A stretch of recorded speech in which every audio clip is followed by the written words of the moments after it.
Kayo po ba mga bossing ko ay isa sa mga nagnanais na masigit na maka-attract ng swerte, lalo-lalo na tungkol sa usapin ng pera? Ako po'y may tuturo sa inyo. Proven po ito mga bossing. Basta pag ginawa nyo ito at naibigyan nyo po ito ay lumarga na po kayo.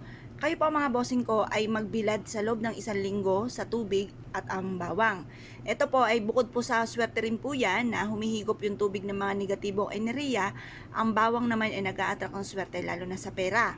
Ngayon po, bukod po dyan, mainam na subukan nyo po itong gawin mga bossing. Proven po itong aking tuturo sa inyo. Ngayon po mga bossing, ang gagawin nyo lamang, kumuha po kayo mga bossing ko dito. Pagtapos kapag naibilad nyo siya at sinibula na, kayo po ay humarap sa may silangan. Hugasan nyo muna yung tubig mga bossing. Hugasan nyo muna at gamitin nyo ulit pampaswerte. Tapos ito namang bawang po natin, magtatanim po tayo.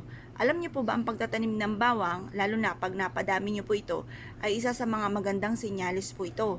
Lalo na kung ito ilalagay nyo sa gilid ng inyong tahanan or kaya ilagay sa isang magandang paso at ilagay sa loob ng inyong tahanan. Itanim nyo ito sa matabang lupa, swerte ang dulot. Kaya sabihin nyo po sa pamamagitan ng pagdami ng bawang na ito, matutupad lahat ang mga pangarap ko sa aking buhay at kung ano man ang mga pagsubok o pinagdadaanan, ay kaagad ko itong pagdadaanan at hindi ko tatambayan. Mag-wish na po kayo mga bossing ko ng walang gamit na sana, direct to the point. Pagtapos na po kayo mag-wish mga bossing, or i-wish nyo pa yung halimbawa, magkaroon ako ng malaking bahay, magkaroon ako ng negosyo na dito na ako yayaman, maligtas kami na sa anumang kapahamakan at magkaroon kami ng napakahabang buhay, yon itodo-todo na nyo na po ang inyo po mga kahilingan. Ngayon po mga bossing, pagtapos na po kayo mag-wish, ay mas mainam mga bossing ko na uugaliin nyo na mapagdidilig po dito sa ating bawang. Kasi wasa dumami po ito, yun po ang grabe rin na swerte po ng dulot po nito. Ngayon pa mga bossing, habang itinatanim nyo po ito, paulit-ulit kayo nagwi-wish ng mga magaganda. At pagtapos, pag naitanim nyo na, diligan nyo po siya, habang paulit-ulit pa rin po kayo na nagsasabi ng mga magaganda, yung mga wishes po ninyo. Pagkatapos, ibilad nyo siya sa sinag ng araw hanggang alas 8 lang ng umaga. At pagkatapos siyang maibilad ng alas 8 ng umaga, kunin nyo po itong pasuin na ito at ilagay nyo po sa gilid ng inyong pong pintuan.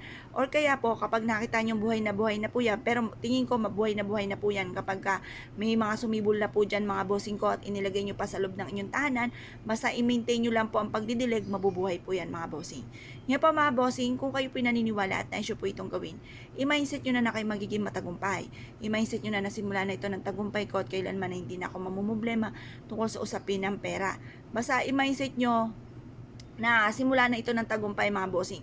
Alisin nyo na yung mga isipin nyo na kayo'y malas, alisin nyo na yung isipin ninyo na kayo ay pinanganak na ganito, wala nang swerte, at lagi na lang kayo walang pera. Yung mga ganun salitain, huwag nyo pong ibubukas sa bibig.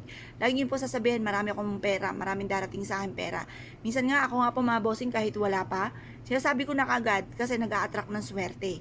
Kumbaga, nagkakatotoo naman po siya mga bossing, kaya subukan nyo rin po yun. At para magkatotoo rin po yan mga bossing. Ngayon pa mga bossing, kung kayo pinaniwala at nais po itong gawin, ay siya mga bossing, good luck po sa inyo po lahat.